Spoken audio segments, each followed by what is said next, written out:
Hello and welcome to this week's edition of Newsgram.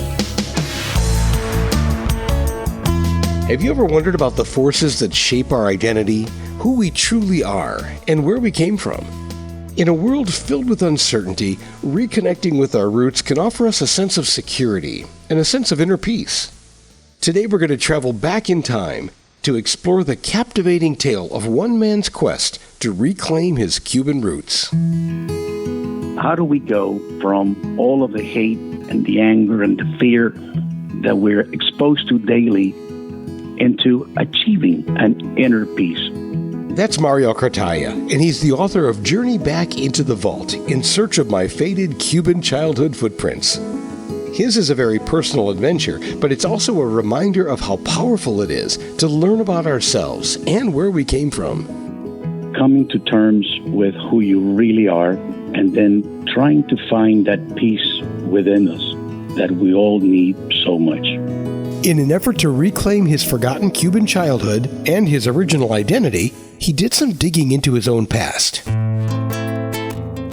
When he was 9 years old, he was forced to flee his home country with his parents and older brother in a pretty dramatic way. The head of the Cuban nationalization program of American properties putting a gun to my dad's head, demanding his books. My dad did comply eventually, and that forced us to leave the island. When Guevara told them, your future safety in this country is no longer guaranteed. When you're forced to leave your country in this way, you have to leave everything behind. Your aunts, your uncles, your friends, your acquaintances, everything. We just never got to say goodbye. The 1960s, if you remember, was the time of the Cuban Missile Crisis. It was the time of the Bay of Pigs invasion. It was the time of many, many things that happened. There was no communication between us and Cuba. So they died, and we only found out through Western Union telegraphs that would tell us your grandfather died, your uncle died. I can't imagine the culture shock of coming to America from Cuba in the early 1960s. I guess one of the cool things would be the fact that he was very young and he didn't have to be concerned with the politics that were involved at the time. You get to just try and fit in as an American kid, play some baseball, have a hot dog, make some new friends, and learn why we call it soccer. It was wonderful. Becoming an American was easy.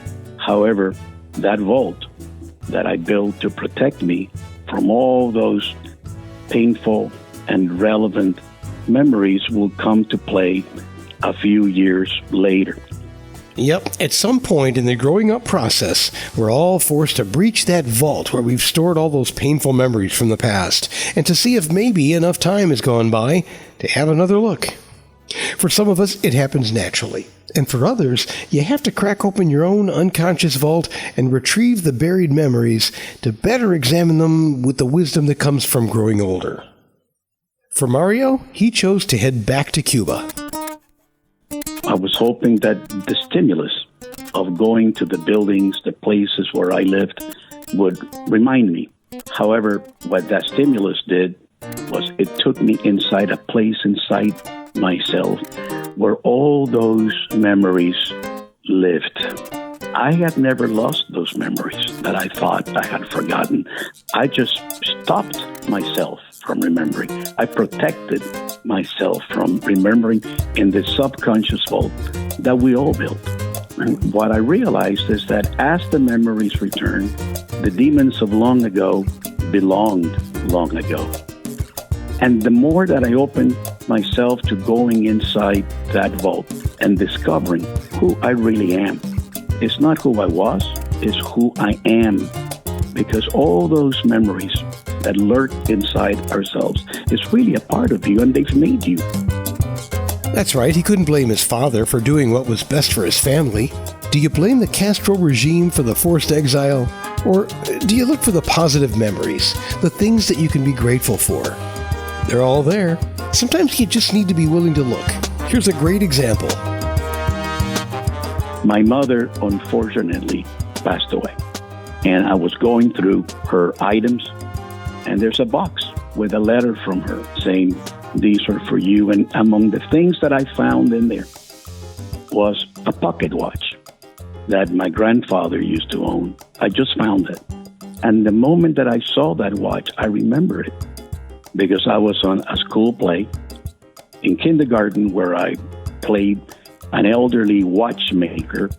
My parents were dressing me up as an old man for that school play. My grandfather said to me, "Here, you cannot be an old man without a pocket watch."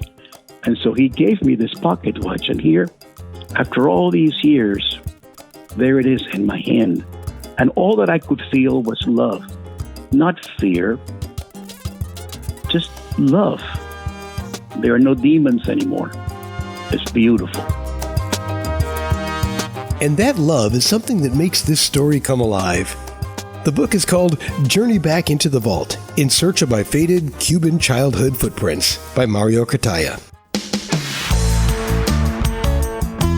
Download a copy from Amazon.com or BarnesandNoble.com and see if it inspires you to open up your own emotional vault.